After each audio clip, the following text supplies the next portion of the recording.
கர்த்தருடைய நாமத்துக்கு ஸ்தோத்திரம் உண்டாவதாக. மனம் திரும்புங்கள், பரலோக ராஜ்யம் சமீபமாக இருக்கிறது என்று மத்தேயு சுவிசேஷத்தில் 3ஆம் அதிகாரத்தில் 2 சொல்லப்பட்டிருக்கிறது. எனக்கு அன்பானவர்களே, நாம் இப்போ ஒரு ஊருக்கு போகிறோம் என்று வைத்துக்கொள்ளுங்கள். நாங்கள் மெஞ்ஞானபுரத்துக்கு வருஷம் அந்த கோயில் பிரதிஷ்டைக்காக போவோம். அது எங்கள் பாட்டி ஊர். ரொம்ப சந்தோஷமாக நாங்கள் போவோம். அந்த ஸ்டாப்பிங் வரும்போது பெட்டியெல்லாம் சூட்கேஸ்லாம் எடுத்து ரெடியாக வச்சுப்போம். ட்ரெயின் வாசல் அந்த கதவாண்ட. ஏன்னா எங்கள் குடும்பத்தில் எல்லாருடைய சூட்கேஸும் இருக்கிறதுனால ஒரு 14-15 இருக்கும். அப்போ எல்லாருடைய சூட்கேஸும் அந்த இடத்துல எடுத்து வச்சுப்போம். ட்ரெயின் ஸ்டாப்பிங் வரப்போகுது, நாசரேத்தில் இறங்குவோம், சில நேரத்தில் திருச்செந்தூரில் இறங்குவோம். அப்போ இறங்கும் போது என்ன செய்வோம், எல்லா பெட்டியும் எடுத்து லைனாக வச்சுட்டு இறங்குவோம். எதுக்குன்னா நம்மளுடைய ஸ்டாப்பிங் வருது இல்லையா, இறங்க வேண்டிய நேரம் வருது. அது கிட்ட நெருங்கும் போது என்ன செய்கிறோம், எல்லாத்தையும் ரெடியாக எல்லாருமே வாசலில் அதை இறக்கிறதுக்கும் ரெடியாக எல்லோரும் நின்றுப்போம். இதே போல் தாங்க பரலோக ராஜ்யம் நமக்கு சமீபமாக இருக்கிறதுனால நாம் என்ன செய்யணும், மனம் திரும்பணும் அப்படின்னு ஆண்டவர் சொல்கிறார். மனம் திரும்பினா தான் பரலோக ராஜ்யத்துக்கு நம்ம போக முடியும். அதனால் நீங்கள் மனம் திரும்புங்க, பரலோக ராஜ்யம் சமீபமாக இருக்கிறது, நீங்கள் ரெடியாக இருங்க என்று ஆண்டவர் சொல்லுகிறார். நம்மளுடைய மரணம் எப்போ வரும், நம்மளுடைய இந்த உலகம் எப்போ அழியும், ஆண்டவருடைய வருகை எப்போ வரும் நம்மளுக்கு தெரியாதனால நாம் என்ன செய்யணும், ஆயத்தமாக இருக்கணும். பிறகு மத்தேயு சுவிசேஷத்தில் 18:2-4 வரைக்கும் பார்த்தீங்கன்னா, இயேசு ஒரு பிள்ளையை தம்மிடத்தில் அழைத்து அதை அவர்கள் நடுவே நிறுத்தி, நீங்கள் மனம் திரும்பி பிள்ளையைப் போல் ஆகாவிட்டால் பரலோக ராஜ்யத்தில் பிரவேசிக்க மாட்டீர்கள் என்று மெய்யாகவே உங்களுக்கு சொல்லுகிறேன். ஆகையால் இந்த பிள்ளையைப் போல் தன்னை தாழ்த்துகிறவன் எவனோ அவனை பரலோக ராஜ்யத்தில் பெரியவனாயிருப்பான். எனக்கு அன்பானவர்களை, மனம் திரும்பின பிறகு நம்ம என்ன செய்யணும், எப்பொழுதும் அந்த சிறு பிள்ளையை போல நாம் என்ன செய்யணும், தாழ்மை உள்ளவர்களாக. அதாவது நான் பரலோக ராஜ்யத்துக்கு போகிறேன் அப்படின்னு ஒரு பெருமை கொள்ளாமல், நம்ம எல்லா நீதியும் செய்தாலும் எல்லா பரிசுத்தையும் கடைப்பிடித்தாலும் இந்த சிறு பிள்ளையை போல் ஒரு அமைதியான, ஒரு தாழ்மையாக, எந்த ஒரு இதுவும் இல்லாமல், அது ஒரு பிள்ளை எப்படி இருக்கும், அழகாக இருக்கும் இல்லையா, க்யூட்டாக, அந்த மாதிரி நாம் இருக்கிறவர்களாக இருக்க வேண்டும். அதுக்கு பிறகு பார்த்திங்கன்னா, யோவான் 3ஆம் அதிகாரத்தில் 3-5 வரைக்கும் பார்த்திங்கன்னா, இயேசு அவனுக்கு பிரயுத்தமாக ஒருவன் மறுபடியும் பிறவாவிட்டால் தேவனுடைய ராஜ்யத்தை காண மாட்டான் என்று மெய்யாகவே உங்களுக்கு சொல்லுகிறேன் என்றார். அதற்கு நிக்கதோமு, ஒரு மனுஷன் முதிர் வயதாக இருக்கையில் எப்படி பிறப்பான், அவன் தன் தாயின் கர்ப்பத்தில் 2ஆம் தரம் பிரவேசித்து பிறக்கக்கூடுமோ என்றான். இயேசு பிரயுத்தமாக, ஒருவன் ஜலத்தினாலும் ஆவியினாலும் பிறவாவிட்டால் தேவனுடைய ராஜ்யத்தில் பிரவேசிக்க மாட்டான் என்று மெய்யாகவே உங்களுக்கு சொல்லுகிறேன். இங்கே 2 இதை எல்லா இடத்துலையும் பார்ப்பீங்க. மெய்யாகவே உங்களுக்கு சொல்லுகிறேன், உண்மையாக சொல்கிறேன் அப்படின்னு ஆண்டவர் சொல்லுவார். அதாவது ஜலத்தினால்னா நம்ம முழுக்க ஞானஸ்நானம் எடுக்கணுங்க. குழந்தை ஞானஸ்நானம் குழந்தைக்கு ஒன்றுமே தெரியாது. ஆனால் நம்ம வளர்ந்த பிறகு அதை நன்கு தெரிந்து நம்ம பாவ அறிக்கை செய்து முழுக்க ஞானஸ்நானம் இயேசு கிறிஸ்து கூட அதை எடுத்தார் இல்லையா. நம்ம அது கண்டிப்பாக செய்ய வேண்டும் என்பதை அவர் அதில் முன்னிறுத்தியதை நாம் பார்க்கிறோம். அதனால் ஒருவன் ஜலத்தினாலும் ஆவியினாலும் பிறவாவிட்டால் தேவனுடைய ராஜ்யத்தில் பிரவேசிக்க மாட்டான் என்று மெய்யாகவே உங்களுக்கு சொல்லுகிறேன் என்று இங்கு தெளிவாக சொல்லப்பட்டிருக்கிறது. மத்தேயு சுவிசேஷத்தில் 5:20 வேதபாரகர் பரிசேயர் என்பவர்களுடைய நீதியிலும் உங்கள் நீதி அதிகமாக இராவிட்டால் பரலோக ராஜ்யத்தில் பிரவேசிக்க மாட்டீர்கள் என்று மெய்யாகவே இதிலையும் உங்களுக்கு சொல்லுகிறேன் என்று ஆண்டவருக்கு சொல்லுகிறதை பார்க்கிறோம்.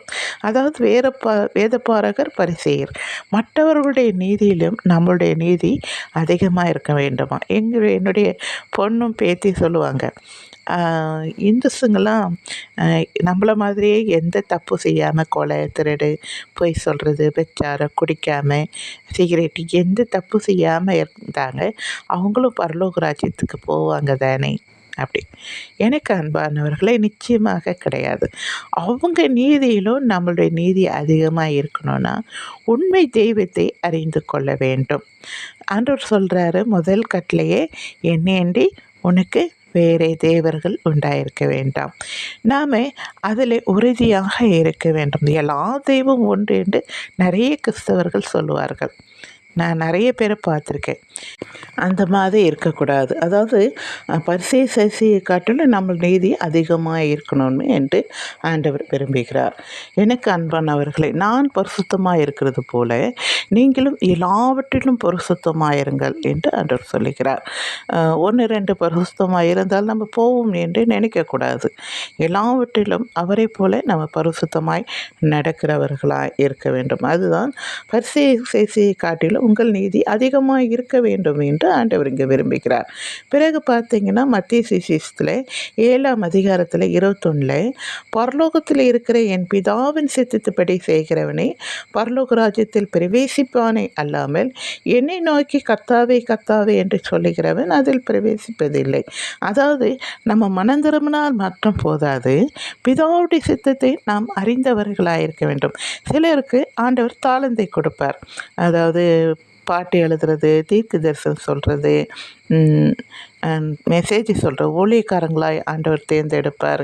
அவருடைய பணியை செய்வதற்காக ஆண்டவர் ஒரு சிலரை அழைத்து தாளந்துகளை கொடுப்பார். அதை நாம் என்ன செய்யணும்? ரெட்டிப்பாய் மாற்றணும். அதாவது பிதாவுடைய சித்தத்தை அறிந்து நாம் செய்கிறவர்களாக இருக்க வேண்டும். ஆண்டவர் சொல்கிறாரு, நீங்கள் உலகம் எங்கும் போய் சுவிசேஷங்களை சொல்லுங்கள். நாம் எந்த இடத்துல வீடு மாறினாலும், எந்த ஊருக்கு போனாலும், எந்த ஊரில் நம்ம இங்கேருந்து வேலைக்கு மாற்றல் ஆயினா அங்கே வீடு பார்த்து நம்ம அங்கே போவோம் இல்லையா? அதே போல் தான் நம்ம எந்த இடத்துக்கு போனாலும் அந்த இடத்துல இயேசு பற்றி சொல்ல வேண்டிய சூழ்நிலைகள் வரும்பொழுது நம்ம அந்த இடத்துல கண்டிப்பாக தைரியமாக நாம் சொல்லுகிறவர்களாக இருக்க வேண்டும். பிதாவுடைய சித்தத்தை நாம் செய்கிறவர்களாக இருக்க வேண்டும். இப்போ ஆண்டவரே என்னை ஊழியத்துக்காக அழைத்திருக்கிறார். அப்போது நான் நிறைய இடங்களில் ஸ்டார்டிங்கில் எனக்கு பயமாக இருந்தது. அதுக்கு பிறகு போக ஆண்டவர் எனக்கு கற்றுக் கொடுத்து நாம் என்ன செய்தேன், அந்த இடத்துக்கு தைரியமாக பிதா பற்றி நம்ம வேதத்தை பற்றி நான் சொல்ல ஆரம்பித்தேன். நான் அதே போல் தான் ஆண்டவர் கொடுத்த தாளந்தை, பாட்டு எழுதுறது, ஒவ்வொருத்தருக்கும் ஒவ்வொரு தாளந்து கொடுத்துருப்பார். அதை நாம் செய்கிறவர்களாக இருக்க வேண்டும். பிறகு பார்த்திங்கன்னா அப்போஸ்தலர் 14:22 சீசருடைய மனதை திடப்படுத்தி விசுவாசத்தில் நிலைத்திருக்கும்படி அவர்களுக்கு புத்தி சொல்லி நாம் அநேக உபத்திரவங்கள் வழியாய் தேவனுடைய ராஜ்யத்தில் பிரவேசிக்க வேண்டும் என்று சொன்னார் என்று இங்கே சொல்லப்பட்டிருக்குது. எனக்கு அன்பானவர்களை, நாம் பிதாவுடைய சித்தத்தை செய்யும் போது அநேக உபத்திரவங்கள் வரும். இப்போது சீசர்களுக்கு எதுக்கு ஆண்டவர் சொன்னார்னா, அவங்க எல்லாருமே கொலை செய்யப்பட்டு தான் மரணத்தை சந்தித்தார்கள். ஆண்டவரை பற்றி சொல்லும் பொழுது அங்கே அவர்களை சிரசேதம் பண்ணார்கள், தலைகீழாக சிலுவையில் அறைந்தார்கள், ஈட்டியால் குத்தி சாவடித்தாங்க, கல் எறிந்து கொண்டாங்க. ஒவ்வொருத்தருக்கும் அந்த 12 பேருக்கும் அந்த சீசர்கள் ஒவ்வொருத்தருடைய மரணத்தையும் பார்க்கும்போது ரொம்ப கொடூரமாக அங்கே இருந்ததை நான் பார்க்கிறேன். எனக்கு அன்பானவர்களை, யோவான் ஸ்நானகனை மலையிலிருந்து தள்ளினதாக சொல்கிறார்கள், வானிலையிலே வறுத்ததாக எண்ணெயில் போட்டு பொரிச்சதாகவும் அவருக்கு ஒன்று செய்தாங்க, ஆனால் அவர் சாகவில்லை என்று ஒரு இடத்துல இருக்கிறது. எனக்கு அன்பானவர்களை, நீங்கள் நம்ம ஊழியர் செய்யும் போது இப்போ நிறைய ஊழியர்கள் துன்பப்படுறதை நம்ம பார்க்குறோம். செருப்பால் அடிக்கிறாங்க, ஊரை விட்டு தள்ளுறாங்க, அவங்கள விரட்டுறாங்க, ஏன் கொலையே செய்கிறாங்க. சிஸ்டர்களெல்லாம் நிர்வாணப்படுத்துறதெல்லாம் நாங்கள் கேள்விப்பட்டிருக்கோம். இது மாதிரி ஆண்டவருடைய சித்தத்தை செய்யும் பொழுது அங்கே உபத்திரவங்கள் வழியாய் தேவனுடைய ராஜ்யத்தில் பிரவேசிக்க நேரிடவும் செய்து இல்லையா?